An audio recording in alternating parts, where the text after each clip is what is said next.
In this series, me and my team will journey across Scotland to bring you the very best breweries and distilleries, and we will showcase what they have to offer. Along the way, we'll stop by unique and amazing places for a bevy, and you never know, you might just learn something. Welcome to Bevy Trails.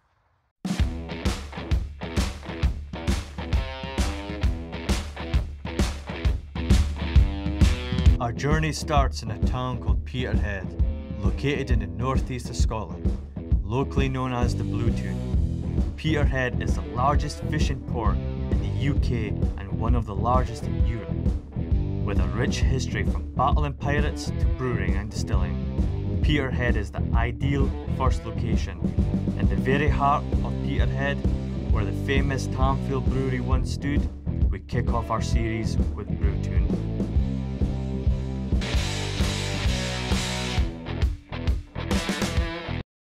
I'm Cammy Bowden. I'm the Operations Director and co-founder of Brew Toon. Let's go and have a look inside.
You said Brew Toon, it's been here for 7 years?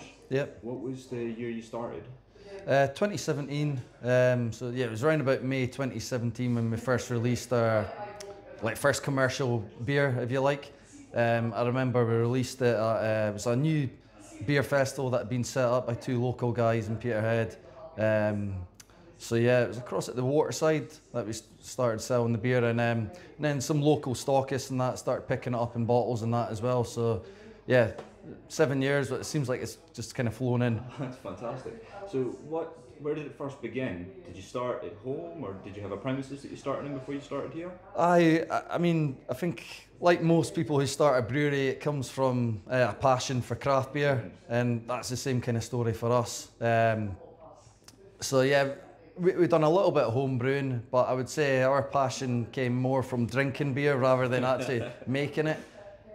So yeah, we're quite fortunate in Aberdeenshire. There's a lot of really good breweries. There's the obvious one. There's Brewdog, who kind of got things really started in the UK for a lot of the craft beer that's happened is followed from their footsteps in that, and we took a lot of inspiration from what they done. A lot of the beers that they made back in the day kind of got us into that as well. Yeah, their core range. Yeah. So yeah, from trying beer and then from trying it ourselves at home, trying to do a little bit of home brewing. That's what kind of got us into it. Yeah, got the start. Yeah. That brings us fantastic in your previous experience. What was it you were doing before you started brewing? So I was oil and gas before. A lot of people. Offshore industry. Yeah, I wasn't actually offshore, but it was subsea equipment that we made. So a lot of it's actually quite transferable into what we're doing now. We're dealing with high pressures with subsea equipment and that. We've got vessels through there where we're dealing with pressures and all that. A lot of applied knowledge. Yeah. Also done a bit of continuous improvement in that work as well. Okay. So going into different areas and just trying to make things more efficient, which is definitely transferable across to any business. But especially when you're through there and you're limited with the resources that you've got starting a small business, and you need things to run as good as you can, So a lot of your previous knowledge can apply to the technical side. Yeah, definitely. Yeah.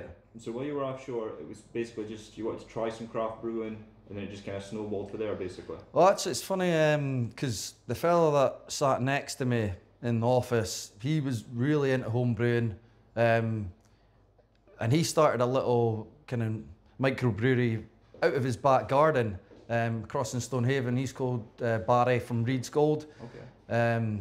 And so he was taking in bottles of beer and that all the time, you know, I was getting to try his stuff. So I was getting really interested in, you know, what he was doing and learning a bit of the process off of him, but then obviously going back home and doing my own research and just learning as much as I could about how you make beer, and it just kind of snowballed from there as well. It became a little passion project. Yeah, that's it. Yep. That's excellent. So obviously there's a good bit of history in the building that you're currently in, your current premises. How did you come to acquire the current premises? So we were interested in, you know, starting a business in Peterhead because my dad's side of the family lived in this area before. You know, pretty passionate about the area. I played football up in Peterhead as a youngster and that as well. So yeah, just love the kind of nautical feel about Peterhead. Which is reflected obviously in your cans and everything as well. Yeah, I love the idea. It's an important part. The name Brew Toon, it comes from Blue Toon. You know, Peterhead being known as the Blue Toon. So which is a fact that not a lot of people know, which Sean kind of discovered this morning as well. Oh, was it? Aye. So yeah, that's where the name comes from anyway. Like, and then you see it in our branding. It's all nautical. It's kind of developed a little bit over time in that, but it's really important, you know, where we come from.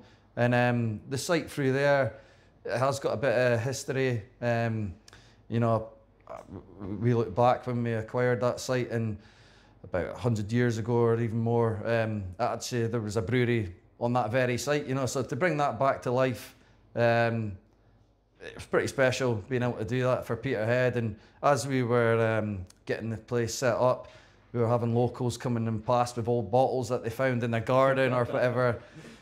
So yeah, that was pretty cool as well. And we've still got some of them original bottles. So it's nice to bring it back to Peterhead. That's fantastic. Peterhead having a rich brewing history that you guys are continuing. What was the first product you guys produced?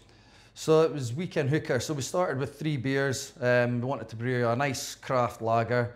So that's where Weekend Hooker fills in. And then we wanted to brew a fruit beer. Fruit beers was something that we really enjoyed drinking. It was something that we felt there was a bit of a gap in the market. A lot of the craft beers we were having were more like IPA style, pale ales and that. So we thought there's a little gap here for getting really good fruit beers. And that's kind of where our reputations actually came from now. We do a lot of really good fruit beers. But yeah, Raspberry Carronade, that was the second beer. And then we had Loose Cannon, so yeah, an IPA. Just a really no-nonsense IPA. A lot of good American hops in there. So that was the 3 that started. But yeah, Weekend Hooker, the very first beer, I can remember us brewing that one. So yeah, learning like the new kit that we just installed and everything, that was a bit interesting. Like, but yeah, a few teething problems to start. That's it. Yeah, that's to be expected. But that's a beer that we've continued, been one of our most popular beers for the whole 7 years that we've been here. Just last year, it got crowned best lager in Scotland. So that was a proud moment for us, you know. So that's fantastic. Speaking of the Weekend Hooker, one of the fantastic things I was wanting to find out is what was behind the name. Again, it goes back to, you know, the nautical terms. Weekend Hooker, it's a bit of a laugh, you know. It's a bit of folk enjoy ordering a Weekend Hooker from the bar. You know, it's a bit of a talking point. But of course, yeah, a part-time fisherman is known as a Weekend Hooker up here as well.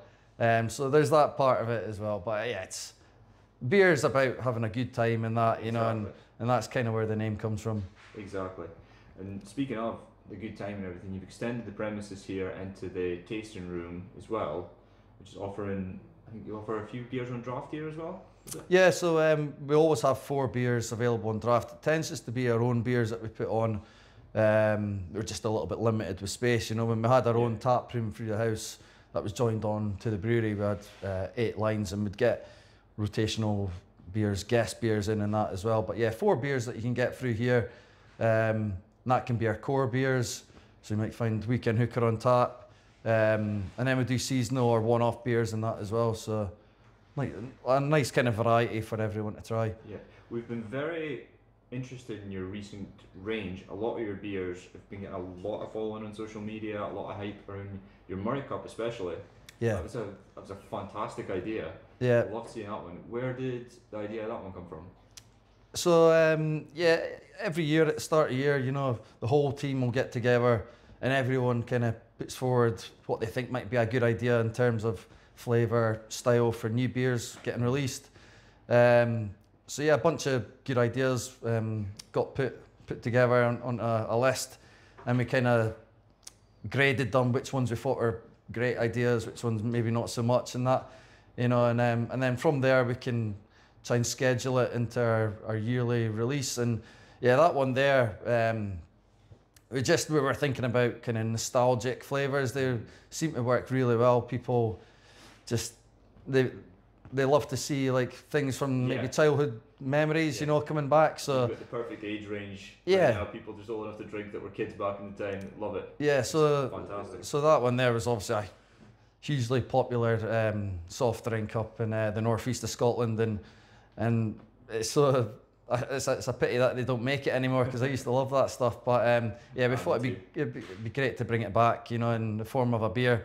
And it went down an absolute storm. You know, we released our first batch in end of January, and it was our fastest ever selling beer. So I think we made about 1,500 cans and sold out in an hour. Fantastic. So we thought, right, we've got to get some more made, because there's a lot of people coming saying, oh, we've missed out on this one, can you get some more? Requests. Yeah, so we made 2-3 times the amount. We had 3,500 cans, and that one actually sold out in end of February in 14 minutes.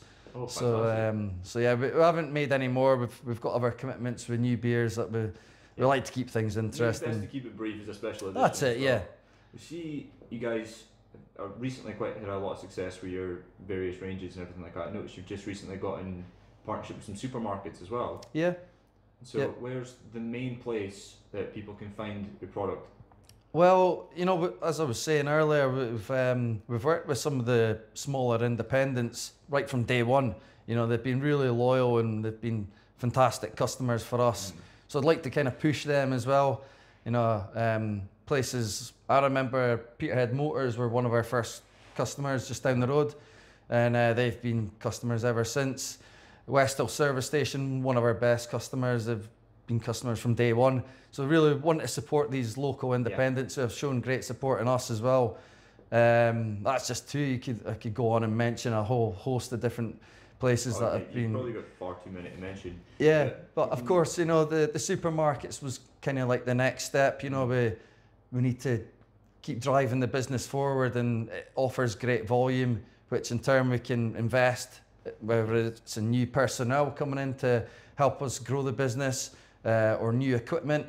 That's what it kind of brings to us, and also being able to supply the beer on a wider scale. You know, it covers the whole of Scotland.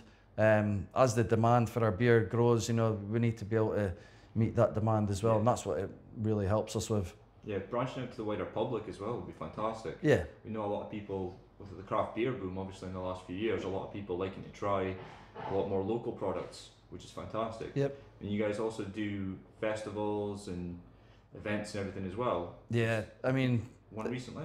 Yeah, we've had quite a few recently. It's probably one of the busiest times for like festivals and events and that, just going into the nicer summer season. So yeah, a couple of weeks ago we had Taste of Grampian, and that was at the new P&J, the Teca, and that was just mobbed. You know, I think there was at least 5,000 people there, celebrity chefs, and loads of really great businesses, food and drink businesses from the northeast of Scotland go to that one. But yeah, we went along, and that was 10 till 5 o'clock, and I think from 1 minute past 10 right to about 2:30, we just had a continuous flow of people coming up looking for pints of beer or cans to take away home. So it was fantastic. It was a really busy event. And then the next day we were across in Ellen for Ellen Gala, and again, really well supported. The people in Ellen, you know, they came out in numbers, and you know, it was great to get that support again. And just this weekend we've got Midsummer Beer happening, so that's in Stonehaven. It's a great beer festival that the guys at 6 Degrees North put on. So a charity event, you know, they've been able to raise a fantastic amount of money for local causes, but it's also a really good beer event. You know, it's one of the best craft beer events in Scotland. So yeah, we're really excited to go along to that, and it should be another busy day for us. Anybody looking to try some quality beer this weekend, best come down and find you? Yeah, they'll find us at Midsummer Beer Happening. So we're there from the Thursday to the Saturday. We'll have 6 beers on, 3 of our new ones. So we've got Breakfast Juice, which is a 6% juicy oat IPA. So that one's really nice and hoppy. It's also got some orange juice and citrus flavours in there as well. We've got our new one that we've done a collaboration with Yonder Brewing and Blending down in Somerset. So they're known for producing really good sour beer. So we made like again a nostalgic kind of flavoured beer based on the double dip sweets that you used to get. Oh yeah, I love them. cherry and orange sherbet. So yeah, we made an 8% cherry and orange sherbet sour. So that one's tasting unreal. So we'll have that one on draft. Yeah. So the third new release that we'll have available at Midsummer is Eat Can Boogie. So yeah, it's a 5% German Weiss beer. Okay. Our second most popular beer this year, second fastest selling new release that we've ever done. So yeah, it's basically, it's branded around the Euros, Scotland getting to the Euros, so it's got the retro look about it, obviously based on the song as well, in German. But yeah, it's a really good German Weiss beer, sold out in cans, but we'll have it on draft at Midsummer, and then we'll have 3 of our regular beers that we also have as well. So yeah, they can come down and get a nice variety of different styles. That's fantastic. Should be a great event. We are planning a tasting day for typical scientific purposes, trying to figure out our favourites and do some reviews as well. Which would you recommend we try first? Oh, I'm loving Ultra Black at the moment. So it's like a seasonal beer that we done, a nitro stout, 4.4%. So yeah, if you were in here, I would encourage you to try that. A nice pint of that just goes down a treat just now. Fantastic. Do you have a personal favourite? Obviously, maybe putting you in the spot a little here, but you've a wide range. Do you have a personal favourite from either your recents or your core range? I've got a sweet spot for Mango Unchained, a beer that we've done back in the day, 2018, and it's been a big success for us. Selling a lot of Mango Unchained. Just a great summer drink. Loads of fruit in there, mango and passion fruit, really refreshing. So yeah, that would be the one that I would probably encourage you to have a try of. I am quite familiar with Mango Unchained. I had a lovely night with it. Yeah. It ended fantastically. So we'll let you go there. Thank you very much for giving us your time. No worries, Stephen.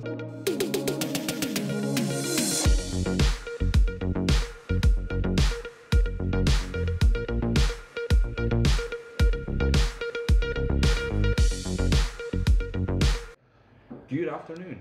Could you state your name and job title? Hello, I'm Joe. I am business development and production at Brew Toon, which is a wide variety of things, ranging from sales, marketing, direction we want to take the company, events, all the way through to brewing, recipe development, packaging, bit of everything really. Pretty much, yeah. General multi-tool. Yeah, pretty much, yeah. So are you the man that sets up the events? Myself and Cami, both of us are. We're the ones, the point of contacts, and we're always the ones that are going along, being the face of the company for these events. So yeah, that's us. Okay. So, yeah. And as far as sales and everything goes, the main man for sales is when it comes to local places, some of the bigger places, and your main suppliers. More further afield sales for myself, purely based on my background within this industry. I've gained a few contacts up and down the country, so my sales kind of go more out with Aberdeenshire area. We've got a good regular base of customers within Aberdeenshire already that we've had since day one, and that's our other sales team. They kind of deal with that. So my stuff is gaining new customers from as far as we possibly can, all over the country. Yeah. Try to bring beer to the masses. That's it. Yeah, really. What is your background before you came here? How much time have we got? So I started in this industry nearly 10 years ago now, I would say. I got offered a place at university in Edinburgh, at Heriot Watt, doing brewing and distilling. And I've always been really interested in the whole brewing process and this industry that we've got here. And when I moved down to Edinburgh, I got a call from Robert Lindsay, who owns 6 Degrees North Brewery, and I'm from Stonehaven originally. Okay, so did you live in Edinburgh at the time? I just moved down to Edinburgh, and he gave me a call, and I've known him for years and years and years. He's a good family friend, and he basically said, I'm opening up a bar in Edinburgh. Would you like a job? And that will get you some work experience within this industry that you're wanting to have a career in. So yeah, that was kind of my first base, I'd say, within this industry. And then from there, just progressed. I took a couple of jobs in breweries out with university as well. Just kind of helping out here and there, doing a bit of brewing, a bit of marketing. Trying to get my foot in the door really, and continued on with 6 Degrees North until COVID. And when COVID lockdown hit, I was running their bar in Dundee at the time, and ended up getting a little kind of lockdown job with Vault City Brewing. And with Vault City, I stuck with them after COVID as well. And I was with those guys for about 3 years, I think, running their bars, until I got a call from Cammy. Just said, if you're looking to get out of bar work, we'd be keen on having you work for Brew Toon for a little bit. And I was like, yeah, why not? So yeah, it just kind of felt right coming back up this way, because it's home to me, northeast of Scotland. That's it, exactly. And Aberdeenshire boy, so I was like, you know what? I've been working and living in Edinburgh for the past 10 years. It's getting quite pricey. I was like, you know what? Let's move up somewhere that I know and I'm comfortable with. So yeah, I ended up with Brew Toon. So yeah. Excellent. So plenty of experience in the bar trade and everything like that. Yeah. When it comes to Brew Toon, especially, we've been told you're going to be doing tours soon. Tours of the premises. Yeah, that's the plan. As soon as we can find the time, really. So yeah, we will definitely be looking at getting a couple of tours on the go at some point this year. Maybe start them off as kind of one-off events for something special, like I don't know, if there's a big event happening in the town that's drawing more people into Peterhead, then we'll open up a little. Exactly, and we will want to make sure that we're a destination that people come to as well. But no, tours were always something that when we first started the brewery, were insanely popular, and everyone loved to come along and check out the place and see what we did and try our beers and everything after. So it definitely has been something that we've been wanting to do for a long time, but with the company expansion and the growth that we've had over the past few years, it's just been difficult to find the time and the space as well to have people in. Super busy with the massive range of products and everything you do at the moment. I noticed some of the products recently won awards. Yeah. Weekend Hooker, obviously being a gold winner for Scotland. What does the day-to-day look like usually for you? Is it more production side, or are you more handling sales day-to-day? Really depends on the day, which is why I love this job so much. It's any day I come in, it's going to be completely different. Recently, it's been a lot more in production, and that's purely, as I was saying earlier, with the growth that we've gone through and how busy we are. We need people to help out. So there's been a lot of packaging, a lot of brewing, and 2 to 3 new beers every single month is what we're aiming to do. There's been a lot of work going into those as well, whether that be developing the recipe, whether it be brewing it, or whether it be monitoring it as it's being produced, and adding fruit flavors and whatnot. So completely different every single day, but try as hard as I can to get some sales and to get the business development side of things in when we can and squeeze it in. But at the moment, much more production. You guys are very heavily involved in festivals and local events and things like the Taste of Grampian, like the beer festival coming up. You do quite a lot of collaborations as well with a lot of other local brewers and everything. Yeah. One of your most recent ones, I think. Sorry. So Yonder Brewing was our most recent. Sorry, it's in my notes. Okay. Yonder Brewing. We've noticed a lot of collaborations recently. Do you have any in the pipeline? There's a couple, but we like to keep them quiet until they're revealed. Yeah. Tell us about your most recent. So Yonder Brewing.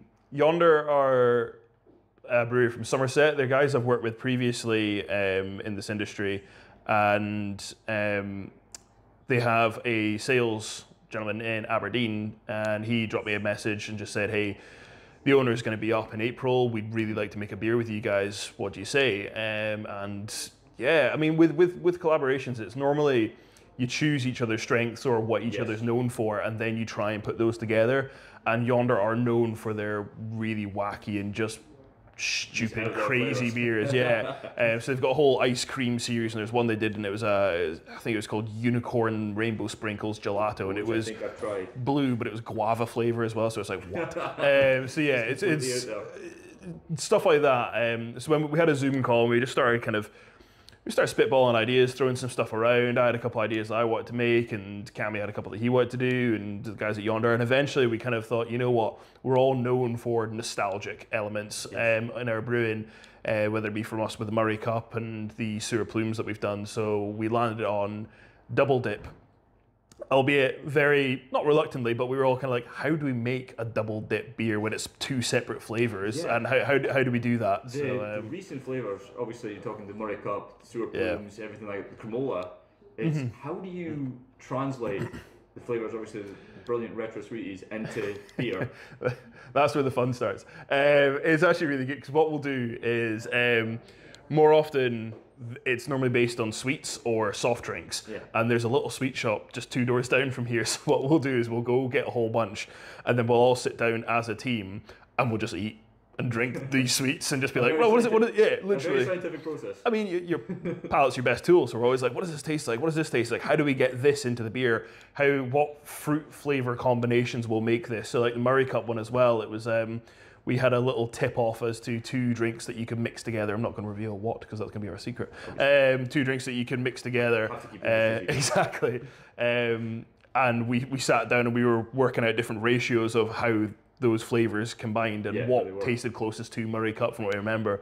And same with the double dip as well. I think we had about 10 to 15 double dips in front of us, and we just opened it up and sherbet everywhere, and we're like, yeah, we can put that in there. How do we get it to taste sherbety? That kind of stuff. So that sounds like the best day at work ever. It's one of those days that you're just like, I know I'm gonna come along and my teeth are gonna be rotten today. That's for sure. It's brilliant. Going home with a sugar high. Exactly. Yeah. That's fantastic. Bringing us to the new products. Do you have a favourite in either the current range or the most recent? I hate these questions because I like to put you I can't decide. So out of the new range, I thought the orange and cherry sherbet was going to be my immediate favourite, because I like my sour beers, like my big fruity sours, but I also really like just a class quality session beer. So I'm a big fan of the German Weiss, but I like German Weiss beers. It's a style I like to go to. But the double dip one, the sherbet one, I'd have to go with that. That's pretty special. Sherbet. Yeah, that's possibly the one we might try next. It's really good. And overall, of everything we've done, Trollerman is probably one of my go-tos. Actually, I'll happily have a few cans of Trollerman and just sit back and enjoy that. We did a beer, Mega Sewer Plumes, though, in February, the end of February's release. Was it end of February or end of March? Recent release. And that was just a smoothie. Like, it had fruit pulp and everything in it. It was big blackcurrant and plum flavors, and it was just ridiculous, and it had me written all over it. So I have to admit, that's probably my overall favorite beer we've done. Yeah, is the Mega Sewer Plumes. Excellent. Your knowledge is fantastic, and we're looking forward to a little bit more.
little bit of a rundown, Joe, about everything you've got in here. Yeah, so this is our tap room, and this is our takeaway section in our tap room. So we always stock one fridge. It's always going to be our beers. These could be our core range, our seasonals, but this is always everything that we've got on site in our store. So this is our entire range for the time being. Like I said, it goes from our cores to our seasonals to our one-offs. We normally try and keep it in a particular order and everything as well, so that people know where they're wanting to go in the fridge. If they're looking for a lager, it's at the top. If they're looking for a stout, it's at the bottom. But we also like to ensure that we've got a range of other drinks as well, from a variety of breweries and ciders and cocktails from all over the country. We want to ensure that there is something for everyone. And yeah, I mean, a lot of the beers that we get in terms of guest stock is stuff that we like drinking and stuff that our regulars have asked us to get in. So yeah, we'll just go around to different breweries. We've got our kind of staples that we know that they like, so we tend to restock their stuff quite frequently. But besides that, we like to change up and try different beers and different breweries. And yeah, that's always goes in there. There's always a range of non-alcoholics. There's always a range of soft drinks. There's always a range of wines, mini kegs. White box cocktails are relatively new to this year for us, but they've been shifting really well. It's just folk that don't like beer or maybe don't want a beer, there is going to be something in here for you as well. A little bit of something for everyone. Exactly. I absolutely love the can design. Yeah. The can design is one of my favourite things about Brew Toon. Aye. Tell us a little bit about the can design. Yeah, so there's a designer, graphic designer, street artist in Aberdeen named Defunct Robot, and he does all our can designs for us. All the kind of ones with the characters and the skulls, that's all him. So we basically will make a beer and we'll give him a brief and say, this is what the beer is.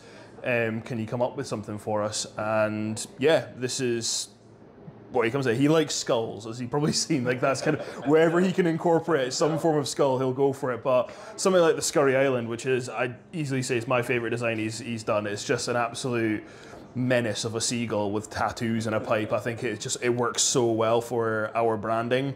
And then there's other stuff that, when it falling into the nostalgia element of our beers, like the double sip and the Dremola foam, even Murray Cup as well, if you like, we basically just say, we're making this beer, it's based on this particular sweet or this particular drink, and that's the only brief we give him, and this is the kind of stuff he comes up with. So quite often it's a play on someone's imaging they've already had. So for instance, the Cremola foam ones, the classic image is the two kids sat drinking the Cremola foam, whereas you put the octopus in because obviously the nautical theme. Mango and Chained is probably our most popular beer, and it's a big octopus. And then a skull, because he can't put a skull in. And the double dip, he thought, let's put them on swizzle sticks. And, you know, because it's a collaboration, and you normally put like a kind of X for collaborations, he's kind of made them into like crossing over. So it's like Brew Toon times Yonder is kind of, that's how he's done it. But yeah, we'll send him, say, this is the beer we're making, this is what it's called, this is what it tastes like, can you come up with a design? And that's it. Some local spirits as well. Yeah. House of Elric, and Ellen Spirits. We've worked closely with them in the past, whether it be different festivals that we come across. So, for instance, just last week, in fact, we were with next to Ellen Spirits at the Ellen Gala, so we know the guys quite well. So we'd always like to ensure that we're showing our support for local businesses as well, because there's a lot of independent suppliers, shops or bottle shops. They'll be taking our beer, so we want to make sure that we're kind of returning the favour as well. Likewise with all our merchandise, this is all available in our shop. All our glassware, you can get multi-packs. Summer House soft drinks is down to the fact that we make our radlers with Summer House, so we use their syrups in our radlers, so they are our soft drink supplier. But yeah, whole range of different things in our shop. Connie, you've got a fantastic range of awards. Can you tell us about some of the awards here? I think there's many more in the background there. Can you tell us just about some and some of the beers behind them? Yeah, of course. So yeah, we've been fortunate enough to win quite a number of awards actually. And one of like the main awards that we attend is the Scottish Beer Awards. So yeah, we've been doing that for maybe 5 years, 5-6 years. And yeah, the last year we were really successful. So we won Best Lager for Weekend Hooker. I was talking about that earlier, being the first beer that we ever produced. So a really proud moment, you know, to get that title. It was brilliant. And also we won Best Juicy or Hazy IPA for Juicy Belter.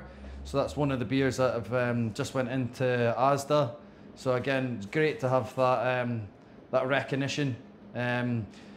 Hazy, juicy IPA, it's a style of beer that's really kind of trending at the moment, you know, so it's good to have people say that your beer's good, pretty much. But yeah, we've been successful with not just the Scottish Beer Awards, local awards such as the Opportunity North East.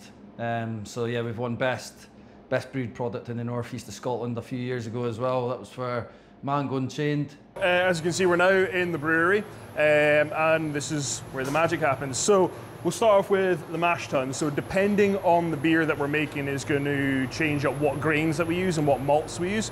But basically the mashing in is a fancy term for making a big old set of porridge, essentially. So what we'll do is we'll add all our malt into the mash tun along with hot liquor, which is hot sterilized water, and that just mixes it all together and that pulls out all the sugars from the grain. Same time, we're also going to be adding our water treatment, so whether that be our salt or anything to alter the pH of the water to ensure that we get the best beer outcome possible. So we mash everything together, and that normally lasts for about 90 minutes.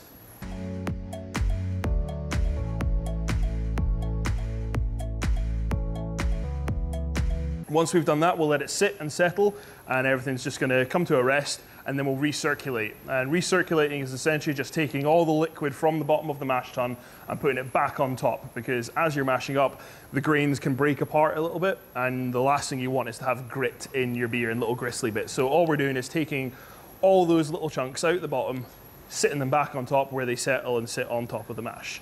Yeah. After we've done that, beer. No, grainy beer, never have a grainy beer. I've tried one before and it doesn't work. Once we've done that, we'll then transfer it into our copper, or kettle as it's sometimes known. And from there, that's where we start the boiling process. Boiling is fantastic because not only does it sterilize the beer, but that's where you add in your hops and any adjunctive flavors. So lactose, maltodextrins, just different things that will, again, alter the flavor of the beer for final consumption. So we stick it into the kettle, we boil it up. Again, beer dependent will determine the time of how long we are boiling for.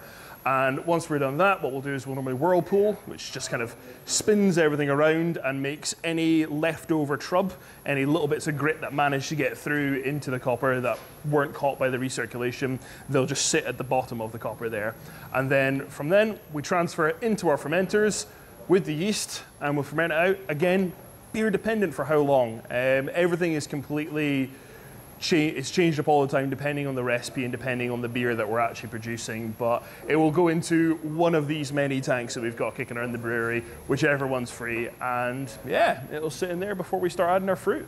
Fantastic. How much can you actually produce here at one given time? At one given time, so normally we're doing 1,200 litres per batch on average. So that's kind of normally what we stick to. We can go a little bit further than that. We can go up to 1,300 to 1,400 litres per brew, but 1,200 is standard for us. We double batch for certain things as well. So the tanks behind you and these ones here, these are slightly larger than 1,200 litres. So what we'll quite often do is we'll do a brew one day and then we'll do a brew a second day and we'll top it up as we go. So yeah, it's a double batch brewing. This one here, we've got this on the front. So this is Weekend Hooker, a gold medal winning lager. Again, being one of our core range beers, it's more frequent in tank. And yeah, Weekend Hooker we almost can't produce enough of at the moment because as soon as it's packaged, it's gone out the door. I definitely think the Scottish Beer Awards has a good part to play in that. A lot of people are now recognising the quality of this beer, and it's always been our staple. Like it's number one for us. It's day one, and yeah, it's a definite staff favourite for us. But normally these tanks, majority of them will have core range, and then 3 or 4 will have some new interesting beers ready to go. But yeah, Weekend Hooker in this guy at the moment.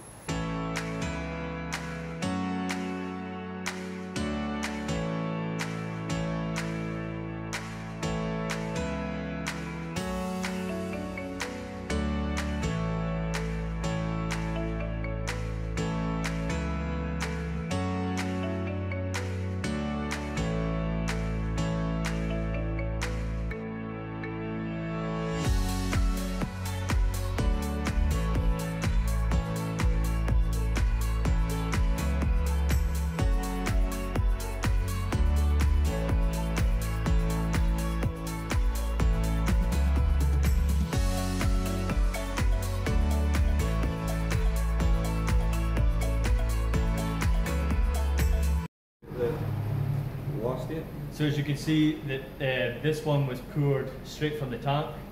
So let's get a little taste test.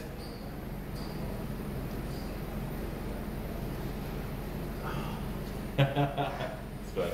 Oh wow.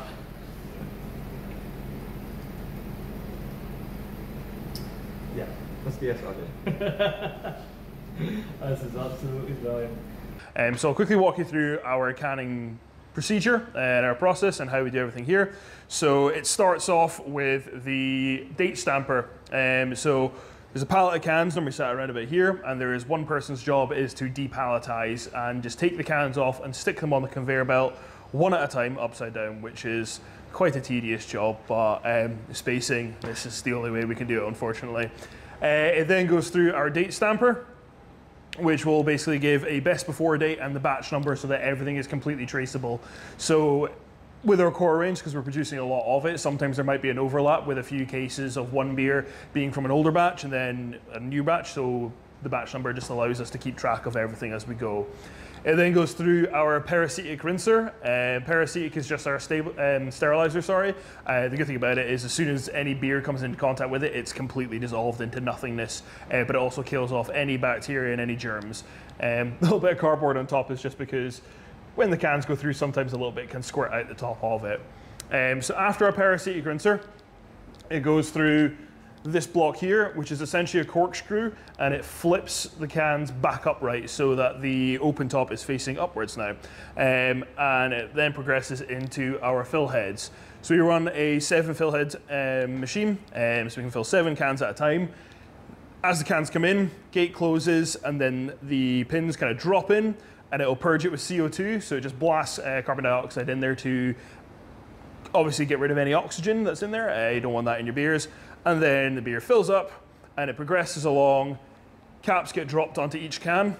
Sometimes they get missed, so this is where another job is to ensure that the cans are filling to the right level, monitoring that and changing how quickly they'll fill. Also popping a lid on top if any get missed, so we've got one person here at all times. And then it goes through our seamer, and that just seals it all up, and that's just about your finished product in a can there. So you've got a bare can with the lid ready to be cracked open. We'll give it a rinse, and then behind these crates here is a big old blow drying unit. So this blow dryer is super loud, so I'm not going to put it on in a moment.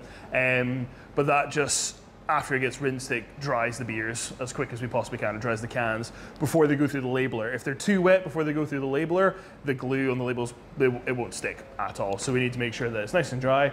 Goes through the labeler, and then we've got the final job here, which is to take them off of the canning line, mark down the weights of them as well. So we take the measurement weights for the first 5, then after 100 the next 5, then after 500 another 5, and so on and so forth, just to ensure that we have got a good consistency with the fill levels on the cans, and make sure that there's no underfills being sent out to anyone. And yeah, once they're done, they get boxed up and then they get put onto a pallet. We'll palletize it, and then it will be taken down to our storage.